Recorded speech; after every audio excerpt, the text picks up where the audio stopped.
इंटेलेक्टाइज में आपका स्वागत है। आज हम लोग ज्वालामुखी का अध्ययन करेंगे। ज्वालामुखी तथा ज्वालामुखी क्रिया। ज्वालामुखी क्रिया आप सिलेबस में देखिएगा तो एकदम सीधे सीधे ये टॉपिक लिखा हुआ है, वोल्केनो एंड वोल्केनिज्म। ओके, देखिए सबसे पहले तो ज्वालामुखी होता क्या है और ज्वालामुखी क्रिया से क्या समझते हैं। ये दोनों चीजें अलग अलग चीजें हैं, इंटररिलेटेड हैं, लेकिन ज्वालामुखी क्रिया है वो विस्तृत रूप है।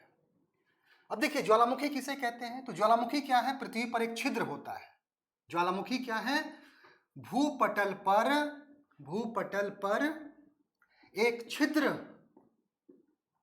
होता है जिसके माध्यम से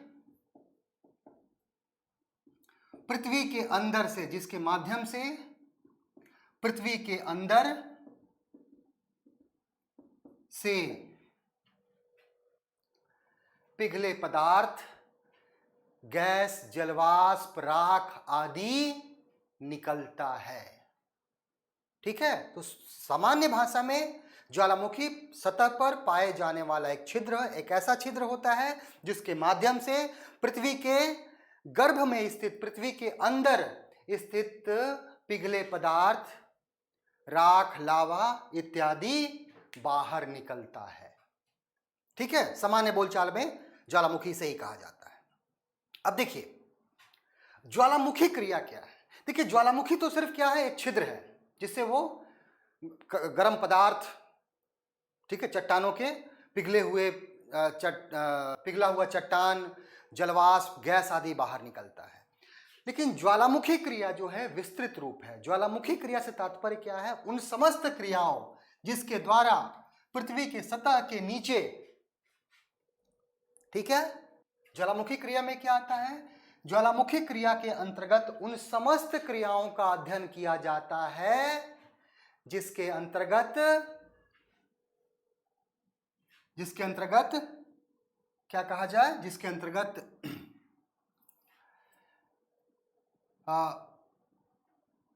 मैग्मा मतलब चट्टानों का जो पिघला हुआ रूप है उसे क्या कहते हैं, मैग्मा कहा जाता है। जिसके अंतर्गत मैग्मा, जलवाष्प,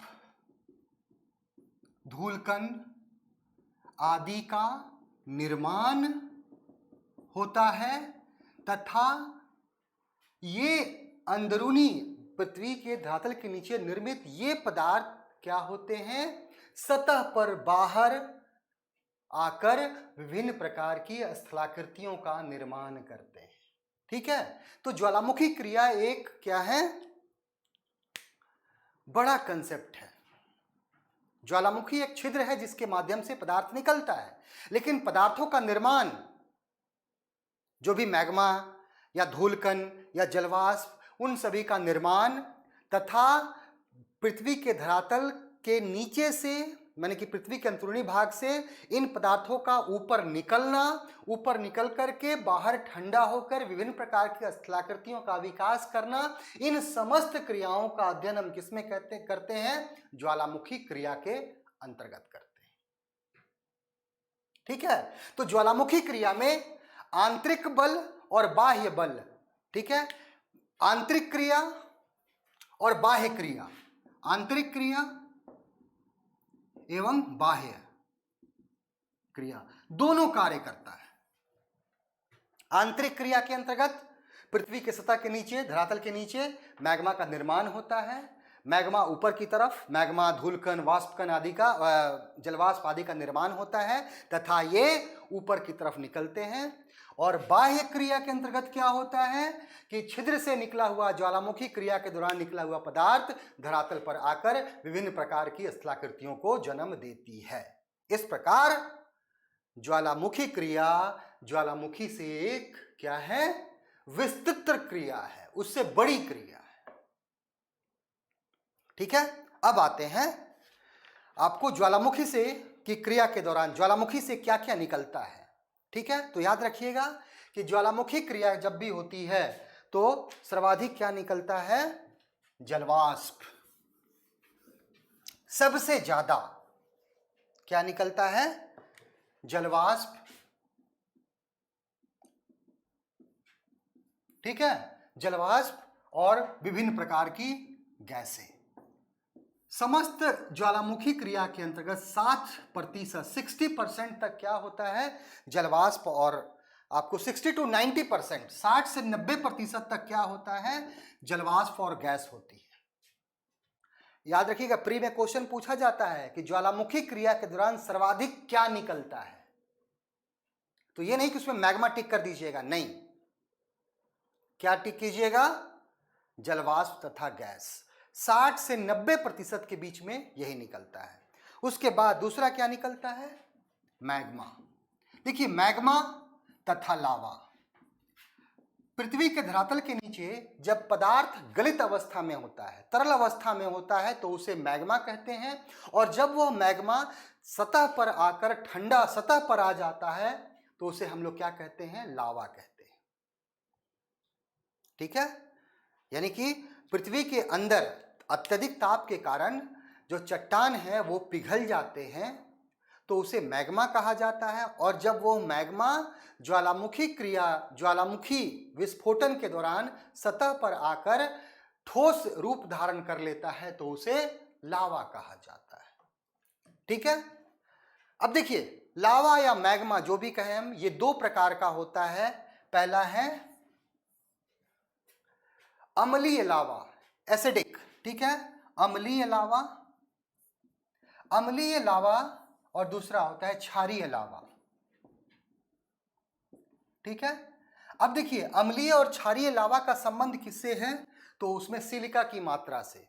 जिस लावा में सिलिका की मात्रा ज्यादा होगी, या जिस मैग्मा में सिलिका की मात्रा ज्यादा होगी, उसे हम लोग क्या कहते हैं? अम्लीय लावा कहते हैं। और यह लावा क्या होता है? अत्यंत चिपचिपा होता है, तथा चूंकि अत्यंत चिपचिपा है इसलिए बहुत दूर तक नहीं फैलता। ठीक है, और इसके अलावा जो क्षारीय लावा है, इसमें सिलिका की मात्रा कम होती है, तथा यह अधिक दूर तक, लगभग 65 से 85%, 65 से लेकर के 85% तक इसमें क्या होता है? आपको एल्युमिनियम की मात्रा होती है, सिलिका की मात्रा होती है।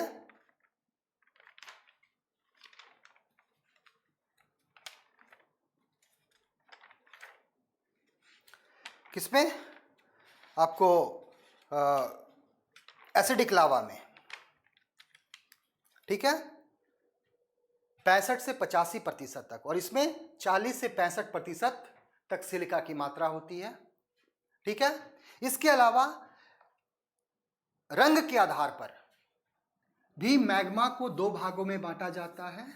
एक है आपको फेल्सिक लावा, ठीक है, या फेल्सिक मैग्मा, फेल्सिक मैग्मा या लावा, और दूसरा है मैफिक, मैफिक लावा।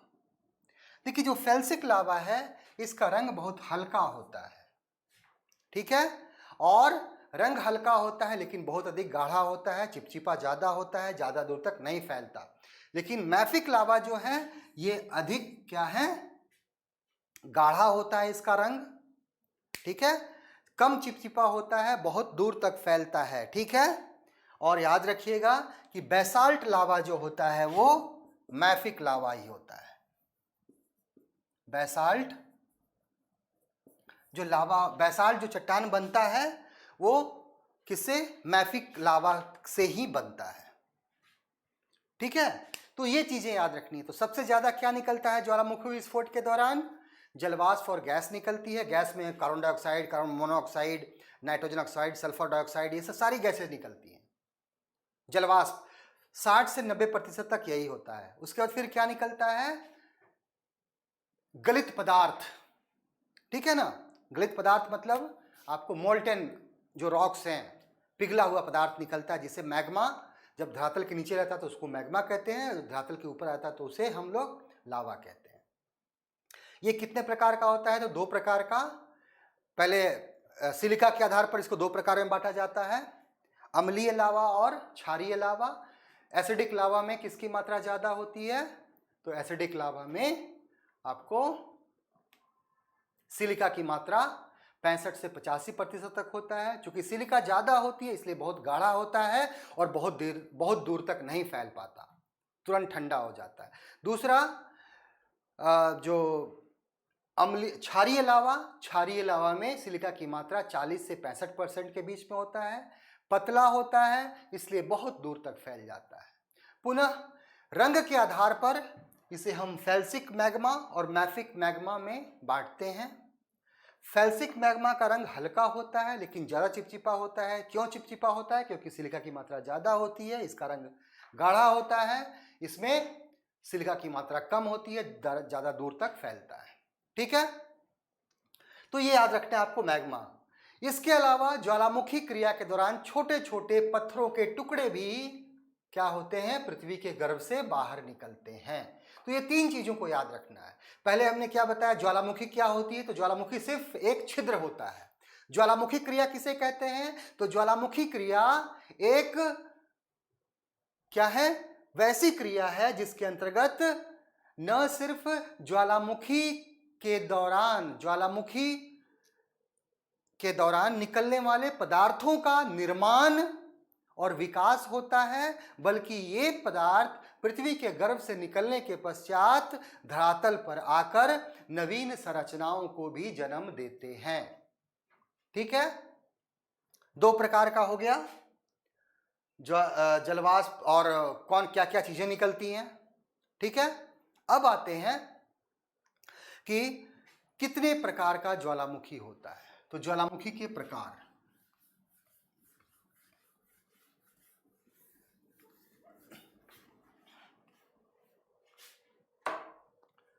तो ज्वालामुखी के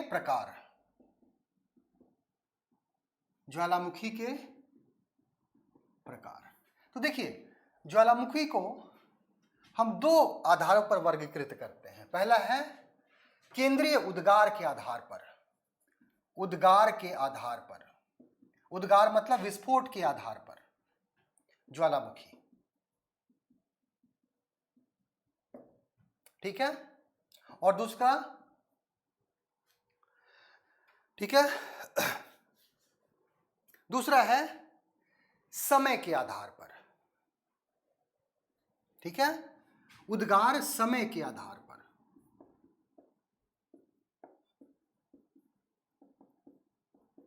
देखिए उद्गार के आधार पर ज्वालामुखी जो है वो दो प्रकार का होता है, इसको दो वर्गों में बांटते हैं। ठीक है, केंद्रीय उद्गार ज्वालामुखी, केंद्रीय उद्गार ज्वालामुखी, और दूसरा दरारी उद्भेदन। इसको हम केंद्रीय उद्भेदन भी कहते हैं, या इसको हम लोग उद्भेदन भी कह सकते हैं। उद्भेदन के आधार पर और उद्गार समय के आधार पर केंद्रीय उद्भेदन, और दूसरा दरारी उद्भेदन के आधार पर। देखिए केंद्रीय उद्भेदन के आधार और उद्गार यानी उद्भेदन के आधार पर ज्वालामुखी को दो वर्गों में बांटा जाता है, केंद्रीय उद्गार ज्वालामुखी और केंद्रीय उद्भेदन या केंद्रीय उद्गार ज्वालामुखी, और दूसरा है दरारी उद्भेदन के आधार पर ज्वालामुखी। अब देखिए केंद्रीय उद्गार ज्वालामुखी के केंद्रीय उद्भेदन या उद्गार ज्वालामुखी को पुनः हम 5 वर्गों में विभाजित करते हैं, उपवर्ग में विभाजित करते हैं। पहला है हवाई तुल्य ज्वालामुखी। दूसरा जो है स्ट्राम्बोली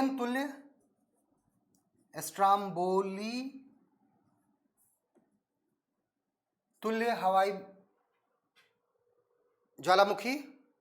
हवाई तुल्य ज्वालामुखी, स्ट्राम्बोली तुल्य ज्वालामुखी। उसके बाद आपको वल्केनियन तुल्य ज्वालामुखी, फिर है पीलियन तुल्य ज्वालामुखी, ठीक है, पीलियन तुल्य, वल्केनियन के बाद मैं फिर से ऊपर लिख देता हूं, देखिए उद्गार के आधार पर कितने हैं, केंद्रीय उद्गार और दूसरा दरारी उद्भेदन।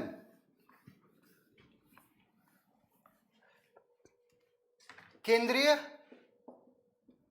उद्भेदन के आधार पर, उद्भेदन के आधार पर देखिए केंद्रीय उद्भेदन किसको कहा जाता है, जिसमें बहुत तेजी से तीव्र गति से ज्वालामुखी एक केंद्रीय पाइप के द्वारा, केंद्रीय नली के द्वारा क्या होती है, बाहर निकलती है तीव्र गति से, ठीक है ना। जैसे ये ज्वालामुखी है और ये पाइप है और इस पाइप के माध्यम से बहुत तीव्र गति से क्या होता है, ज्वालामुखी क्रिया संपन्न होती है, ठीक है। तो उसे केंद्रीय उद्गार कहा जाता है। इसमें क्या होता है, बहुत तीव्र गति से आवाज के साथ एक केंद्रीय नलिका से, एक केंद्रीय नलिका से पृथ्वी के अंदर से गलित पदार्थ, गैस, जलवाष्प आदि बाहर निकलते हैं, ठीक है। तो केंद्रीय उद्भेदन के आधार पर कितने प्रकार के हो गए, पहला है आपको हवाई तुल्य ज्वालामुखी, दूसरा स्ट्राम्बोली तुल्य ज्वालामुखी, ठीक है, तीसरा है वल्केनियन, वल्केनियन तुल्य ज्वालामुखी, चौथा है पीलियन तुल्य ज्वालामुखी और विसुवियन, विसुवियन तुल्य ज्वालामुखी केंद्रीय उद्भेदन के आधार पर। उसी तरह दरारी उद्भेदन के आधार पर, दरारी उद्भेदन में क्या होता है, इसका कोई विशिष्ट प्रकार नहीं है। इसमें पृथ्वी के सतह पर क्या हो जाता है, क्रैक्स पड़ जाते हैं, दरार पड़ जाते हैं और उसी दरार के माध्यम से विभिन्न प्रकार के पदार्थ नीचे से निकलते हैं, ठीक है। अब देखिए हवाई तुल्य ज्वालामुखी, देखिए अमेरिका का जो हवाईयन आइलैंड है वहां की ज्वालामुखी में क्या होता है, धीरे धीरे लावा निकलता है, ठीक है। इसी के और अधिक खतरनाक नहीं होता, इसलिए उसका नाम क्या पड़ा, हवाईयन तुल्य ज्वालामुखी। स्ट्राम्बोली जो है आपको भूमध्य सागर के लिपारी द्वीप पर स्थित एक ज्वालामुखी है और इससे क्या होता है, हमेशा प्रकाश और लाइट और धूल वगैरह निकलते रहता है। तो इस प्रकार के जो ज्वालामुखी होते हैं वो स्ट्राम्बोलियन प्रकार के कहलाते हैं, ये भी ज़्यादा खतरनाक नहीं होते। वल्केनियन में क्या होता है, तीव्र गति से मैग्मा निकलता है, ठीक है, तीव्र गति से मैग्मा क्या होता है, धरातल से निकलता है आवाज के साथ, बहुत अधिक धुआं भी होता है और बहुत बड़े विस्तृत क्षेत्र में फैल जाता है। सबसे खतरनाक जो ज्वालामुखी होता है वो पीलियन प्रकार का, ठीक है। जो पीलियन ज्वालामुखी है ये कहाँ के आधार पर है, आपको Martin Q island, Caribbean sea में एक मार्टिन क्यू आइलैंड है, वहां एक ज्वालामुखी है पीलियन, ठीक है, उसी के नाम पर इसका पड़ा है। और जो ज्वालामुखी सबसे ज्यादा विस्फोट के साथ, तीव्र गति के साथ निकलता है और बहुत अधिक विनाश लाता है, उसको किस कैटेगरी में डाल दिया जाता है, पीलियन प्रकार की कैटेगरी में। उसी तरह का विसुवियन तुल्य जलवायु है, विसुवियस जलवायु, विसुवियस जो आपको वोल्केनो है ये भी आपको, इसमें क्या होता है, ये स्ट्राम्बोलियन प्रकार का है, लेकिन इसमें जो धुआं की जो मात्रा है ना, धूल कण और इसकी मात्रा है, गैस की मात्रा वो ज़्यादा होती है, आवाज़ ज़्यादा होता है और ज्वालामुखी जहाँ फूटता है उसके ऊपर विस्तृत क्षेत्र में गोभी के आकार की संरचना का निर्माण होता है, एकदम काला बादल ऐसा बन जाता है। तो ये 5 प्रकार के क्या है, केंद्रीय उद्गार हैं, ज्वालामुखी हैं। ज्वालामुखी के प्रकार हैं किस आधार पर, केंद्रीय उद्गार के आधार पर, हवाई तुल्य, स्ट्राम्बोलियन तुल्य, वल्केनियन, पीलियन, विसुवियन, ठीक है। अब दरारी उद्भेदन, दरारी उद्भेदन में क्या होता है, दरारी उद्भेदन में लावा जो है मैग्मा पृथ्वी के धरातल से धीरे धीरे दरार के माध्यम से निकलता है, ठीक है। उसके बाद अब है समय के आधार पर, उद्भेदन समय के आधार पर 3 प्रकार में बांटा जाता है ज्वालामुखी को। पहला कौन सा है, जागृत ज्वालामुखी, जागृत ज्वालामुखी, एक्टिव, जो क्या है, जिस ज्वालामुखी से लगातार हमेशा क्या होता है, निकलते रहता है आपको मैग्मा, गैस और ये सब, तो उसको हम लोग क्या कहते हैं, एक्टिव वॉल्केनो, जागृत ज्वालामुखी, जीवित ज्वालामुखी कहते हैं। जैसे आपको स्ट्राम्बोली हो गया जो लिपारी द्वीप पर है, ठीक है ना, एटना ये भी मेडिटेरियन सी में है, कोटापैक्सी जो है इक्वेडर में है, माउंट एरेबस अंटार्कटिका में है। हमारे यहाँ भी अंडमान एंड निकोबार जो द्वीप है वहाँ एक द्वीप है आपको बैरन आइलैंड, बैरन द्वीप। बैरन द्वीप पर जो ज्वालामुखी है वो क्या है, एक्टिव वोल्केनो ही है। उसके बाद दूसरा है सुसुप्त ज्वालामुखी। सुसुप्त ज्वालामुखी वैसे ज्वालामुखी जो कई सालों से उसमें विस्फोट नहीं हुआ है लेकिन भविष्य में होने की संभावना है, और कभी भी क्या होता है वो विस्फोट कर जाते हैं, ठीक है, और नुकसान पहुंचाते हैं। वैसे ज्वालामुखी को क्या कहा जाता है, सुसुप्त ज्वालामुखी, अर्थात वो सोए हुए हैं, हाल के वर्षों में कोई विस्फोट नहीं हुआ है लेकिन कभी भी हो सकता है। ऐसे ज्वालामुखी को क्या कहते हैं, ठीक है, और तीव्र गति से विस्फोट भी होता है इनमें, जैसे विसुवियस इटली में विसुवियस है, फ्यूजियामा जापान, ठीक है, क्राकाटोवा इंडोनेशिया, हमारे यहाँ नारकोंडम जो आइलैंड है वहाँ वोल्केनो है, ये भी किसका एग्जाम्पल है आपको, डोरमेंट यानी कि सुसुप्त ज्वालामुखी का। तीसरा जो है डेड, विलुप्त या मृत ज्वालामुखी। मृत ज्वालामुखी वैसे ज्वालामुखी जिसमें हजारों साल से कोई विस्फोट नहीं हुआ है और भविष्य में होने की संभावना नहीं के बराबर है, वैसे ज्वालामुखी को क्या कहते हैं, जैसे आपको चिम्बराजो इक्वेडोर में है, देमबंद ईरान में, ठीक है, पोपा माउंट पोपा म्यांमार में, ये सब कुछ ऐसे ज्वालामुखी हैं जो आपको क्या है, क्या है, मृत अवस्था में है, हजारों साल से इनमें किसी प्रकार का कोई विस्फोट नहीं हुआ है और भविष्य में संभावना भी दिखाई नहीं पड़ रही है किसी भी प्रकार के विस्फोट की, ठीक है। अब आते हैं कि ज्वालामुखी क्रिया के दौरान किन किन संरचनाओं का विकास होता है।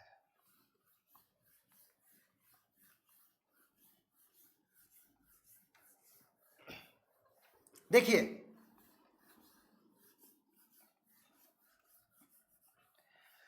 हमने कहा कि ज्वालामुखी क्रिया, ज्वालामुखी नहीं कहा, सिर्फ ज्वालामुखी क्रिया, क्योंकि ज्वालामुखी क्रिया में क्या होता है, मैग्मा का निर्माण भी हो रहा है, मैग्मा ऊपर की तरफ भी निकल रहा है और जब धरातल पर आ जाएगा तब वहां भी स्थलाकृति बनाएगा। तो और मैग्मा कहां से निकलता है, मैग्मा चेंबर से निकलता है, ठीक है, एस्थेनोस्फेयर से निकलता है। अब देखिए,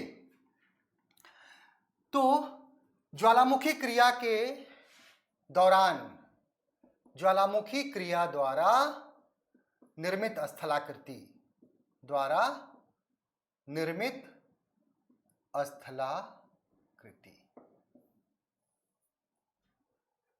ठीक है। देखिए, मैग्मा निकलता है, ठीक है,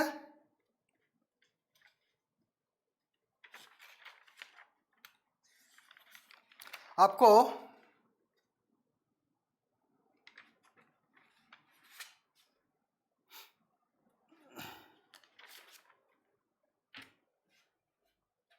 देखिए, सपोज कीजिए कि यहां क्या है, ये मैग्मा चेंबर है, यहां से मैग्मा निकल रहा है, ठीक है, मैग्मा गर्म होकर के, लेकिन निकलने के दौरान वो क्या हो गया, पृथ्वी की सतह पर नहीं पहुंच पाया और पृथ्वी के धरातल के नीचे ही जमा होकर एक विस्तृत गुंबदाकार संरचना का निर्माण किया। पृथ्वी के धरातल के नीचे ही एक विस्तृत संरचना का, क्योंकि ये क्या है, जब पिघल गया है तो क्या होगा, ये बाहर की तरफ निकलेगा, ऊपर की तरफ निकलेगा, क्योंकि गर्म है तो क्या होगा, हल्का भी होगा, ऊपर की तरफ निकल रहा है, लेकिन निकलने के दौरान क्या हो रहा है, ये पृथ्वी के सतह पर नहीं पहुंच पा रहा है, अंदर ही क्या हो गया, वो जम गया गहराई में। तो एक विशिष्ट प्रकार की संरचना का निर्माण होता है जिसे हम क्या कहते हैं, बैथोलिथ कहते हैं। बहुत इंपॉर्टेंट है प्री एग्जाम के लिए और मेंस के लिए भी। तो ये क्या है, बैथोलिथ क्या है, एक ये बैथोलिथ ज्वालामुखी द्वारा निर्मित स्थलाकृति है जिसका निर्माण धरातल के नीचे होता है, ऊपर नहीं होता है। मैग्मा निकलने का प्रयास करता है लेकिन निकल नहीं पाता और वो गहराई में ही जमकर एक गुंबदाकार संरचना का विकास करता है जिसे हम लोग क्या कहते हैं, बैथोलिथ कहते हैं। ठीक है, उसके बाद मैग्मा निकल रहा है लेकिन वो धरातल के नजदीक पहुंच करके, ठीक है, जमा हो गया। किस प्रकार, जिस तरह बैथोलिथ है उसी प्रकार से ही जमा हुआ, लेकिन बैथोलिथ से छोटा। किसके बीच? अवसादी चट्टानों के परतों के बीच, परतदार चट्टानों के बीच फंस गया और वहीं गुंबदाकार रूप ले लिया। तो इसे हम लोग क्या कहते हैं? लैकोलिथ कहते हैं। This is called laccolith. ठीक है, अब देखिए मैग्मा निकल रहा है धरातल के नीचे से, लेकिन वो धरातल पर नहीं पहुंचा। अंदर ही क्या हुआ? कटोरे के आकार में, एक बेसिन के आकार में जमा हो गया। तो इस संरचना को हम लोग क्या कहेंगे? जस्ट लैकोलिथ का उल्टा हो जाएगा। इसको कहते हैं हम लोग फैकोलिथ, इसको कहते हैं लोपोलिथ, सॉरी, इसको क्या कहते हैं हम लोग? लोपोलिथ। लोपोलिथ, इस संरचना को। पहला बैथोलिथ, ये गहराई में बनेगा, बेहद गुंबदाकार होगा। ये मैग्मा निकलते हुए क्या होगा? पृथ्वी के धरातल के पहुंचने के क्रम में, धरातल पर पहुंचने के क्रम में धरातल के नीचे ही परतदार चट्टानों के बीच जमा हो जाती है, जिसे क्या कहा जाता है? लैकोलिथ। यह भी गुंबदाकार होता है, बैथोलिथ के समान होता है, लेकिन बैथोलिथ से छोटा होता है।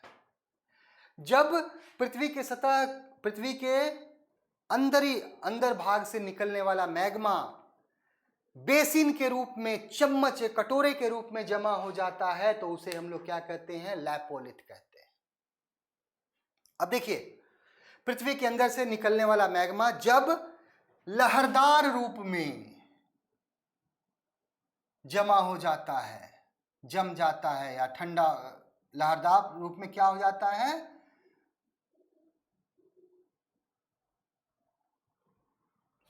इस तरह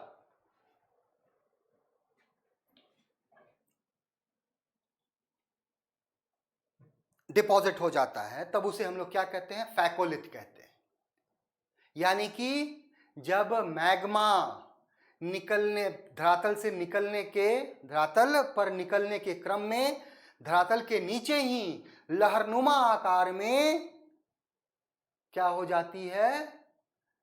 लहरनुमा आकार का निर्माण कर लेती है, लहरनुमा आकार में जम जाती है, ठंडा हो जाती है, तो उसे हम लोग क्या कहते हैं?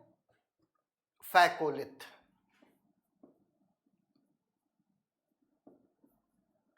यानी कि मैग्मा किस रूप में जमा हो गई?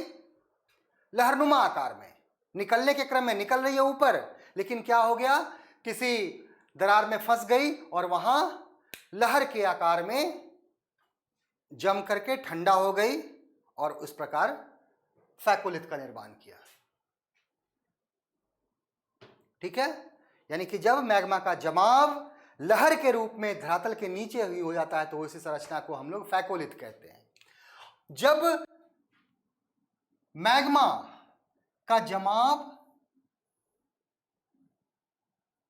किस प्रकार? बेड के आकार में होता है, तो उसे हम लोग क्या कहते हैं? सील कहते हैं। और जब, यानी कि किस तरह है? क्षैतिज रूप से हो। और जब मैग्मा लंबवत रूप में क्या हो जाता है?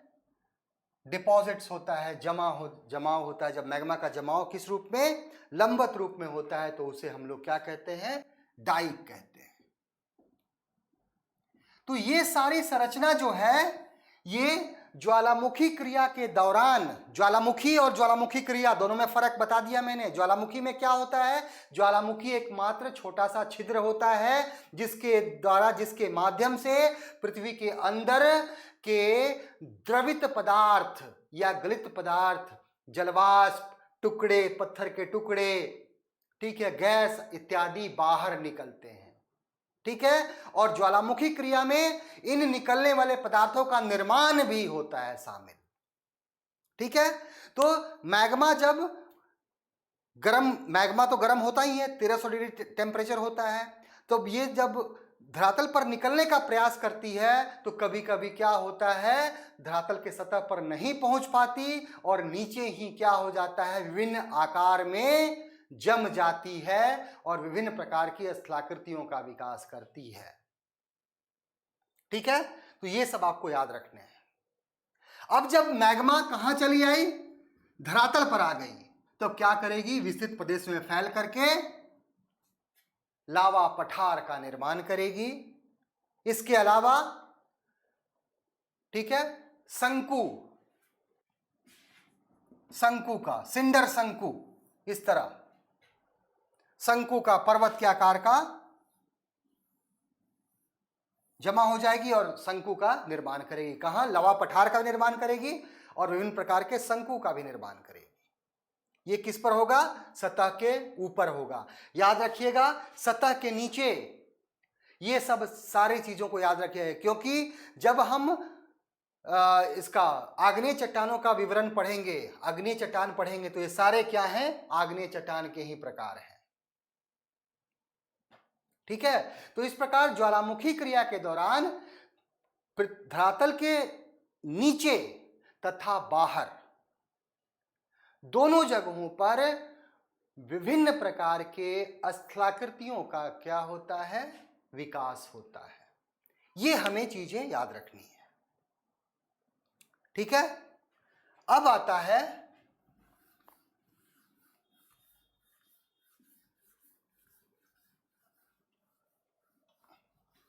तो ये जितने हो गए क्या है, ज्वालामुखी का क्रिया द्वारा धरातल के नीचे, पृथ्वी के गर्भ में धरातल के नीचे बनने वाली स्थलाकृतियां। अब ऊपर क्या क्या बनता है, तो सबसे पहला बनता है सिंडर शंकु, सिंडर शंकु, इस तरह का आकार होता है उसका, जिसमें कि राख वगैरह मिला रहता है और सिंडर शंकु का निर्माण होता है। उसके बाद सिंडर शंकु के अलावा लावा शंकु, लावा शंकु दो प्रकार का होता है, अम्लीय लावा शंकु, अम्लीय लावा शंकु। चूंकि अम्लीय लावा क्या होता है, अम्लीय लावा बहुत अधिक गाढ़ा होता है, इसलिए ज्यादा नहीं फैलता, दूर तक नहीं फैलता, तो ऐसे शंकु की ऊंचाई ज्यादा होती है, चौड़ाई क्या होती है, कम होती है। अम्लीय शंकु, अम्लीय शंकु वैसे शंकु, अम्लीय लावा शंकु, अम्लीय लावा किस लावा को कहते हैं, जिस लावा में किसकी कमी होती है, सिलिका की कमी होती है। तो ये जो लावा शंकु होते हैं, इनका आधार चौड़ा होता है, ऊंचाई कम होती है। उसके बाद दूसरा होता है मिश्रित शंकु, मिश्रित शंकु, जिसमें लावा, राख, ये सब मिलकर के जिसका निर्माण करते हैं, ठीक है। और एक होता है आपको परिजीवी शंकु। परिजीवी शंकु में क्या है कि ये मेन केंद्रीय है, केंद्रीय पाइप है, इसी पाइप से कई प्रकार के जगह जगह क्या निकल जाते हैं, केंद्रीय और भी पाइप निकल जाते हैं और यहां अलग अलग प्रकार के संरचनाओं का निर्माण करते हैं। तो इसे हम लोग क्या कहते हैं, परिजीवी शंकु। तो पृथ्वी के धरातल के नीचे जो भी संरचनाएं बनी, जो भी संरचनाएं बनी, laccolith, batholith, phacolith, lopolith, dyke, sill, इन सबों के बारे में अच्छे से याद रखना है, बाहर के लिए कोई विशेष नहीं है, ठीक है। अब है ज्वालामुखी का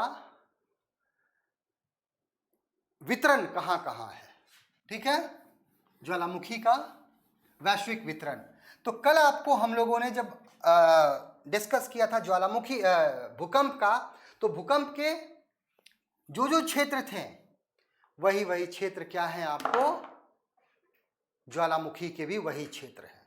जैसे नंबर 1 परिप्रशांत मेखला, परिप्रशांत प्रशांत मेखला। कल हम लोगों ने बात किया था कि 62% ऑफ 65%, 65% भूकंप कहां आता है? परिप्रशांत मेखला में आता है। ठीक है, क्यों आता है? तो उसके 4 रीजन बताए थे मैंने कि यहां क्या होता है, ये जो परिप्रशांत मेखला है ये अभिसारी प्लेट सीमा पर स्थित है। अभिसारी प्लेट सीमा किसको कहते हैं? जब दो प्लेटें एक दूसरे की ओर गमन करती है। यहां क्या होता है, महासागरीय प्लेट जो प्रशांत महासागर है वो क्या हो जाता है, महाद्वीपीय प्लेट के अंदर छेपन करती है। ठीक है, यह नवीन बलित पर्वतों का क्षेत्र है। तो परिप्रशांत मेखला ये सबसे बड़ा, इसे रिंग ऑफ फायर कहा जाता है। फायर इसलिए कहा जाता है कि सबसे ज्यादा सक्रिय ज्वालामुखी इसी श्रृंखला में है। इसकी शुरुआत कहां से होती है? तो आपको ये जो श्रृंखला है अंटार्कटिका से शुरुआत होती है।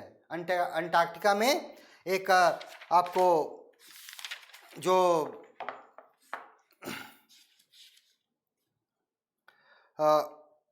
माउंट एरेबस जो ज्वालामुखी है वहां से शुरू होता है, पूरा साउथ अमेरिका होते हुए, चिली उले होते हुए, नॉर्थ अमेरिका का पूरा रॉकी पर्वतमाला होती है, जापान को लेते हुए पूरा चला आता है।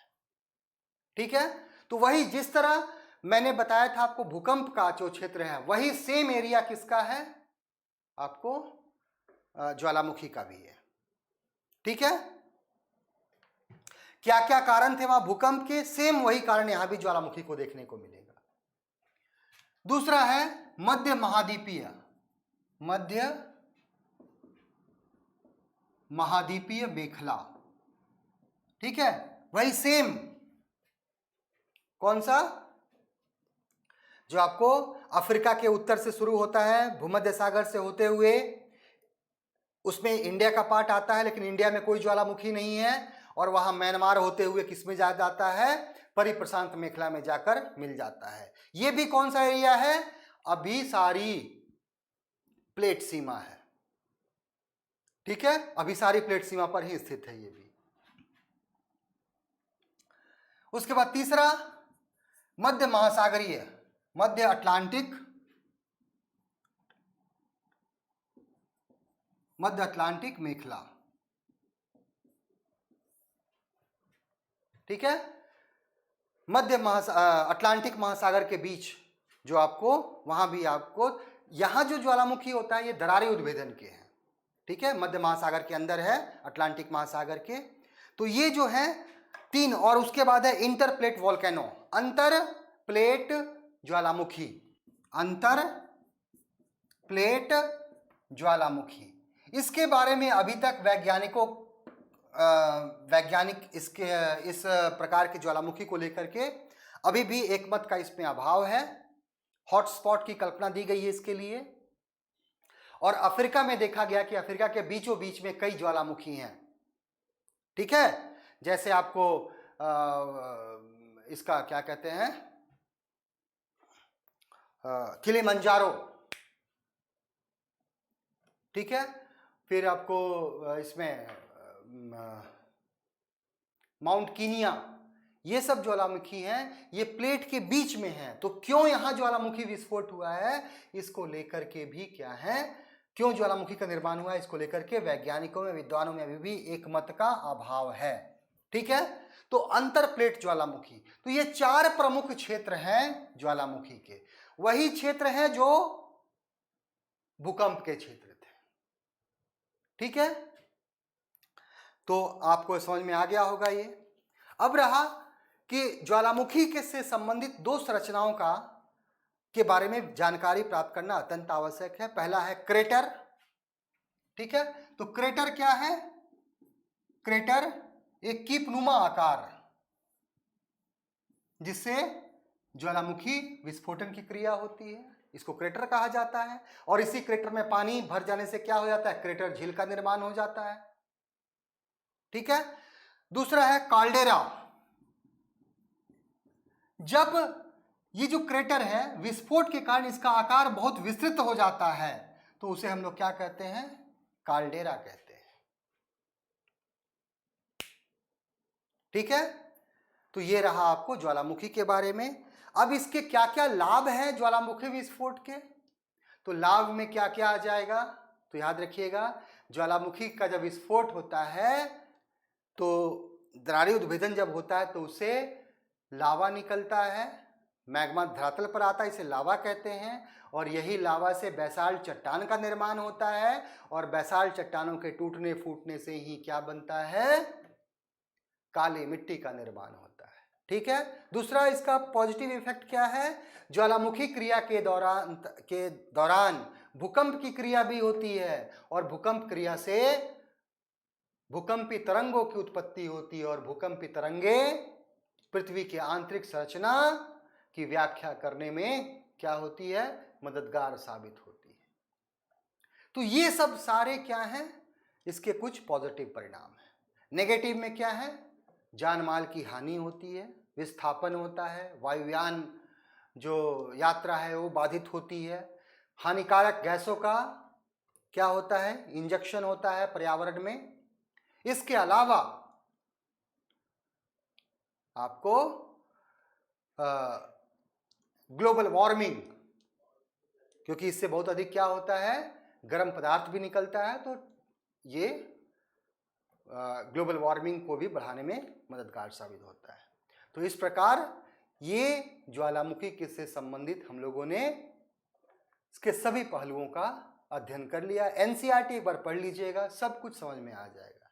ठीक है, तो आप लोग अपना ध्यान रखिए और पूरा अच्छे से पढ़िए। ठीक है। अब जियोमॉर्फोलॉजी में सिर्फ एक टॉपिक रहता है, वो है आपको रॉक। उसका हम लोग अगले क्लास में उसके बारे में पढ़ेंगे। ठीक है, okay, bye and take care.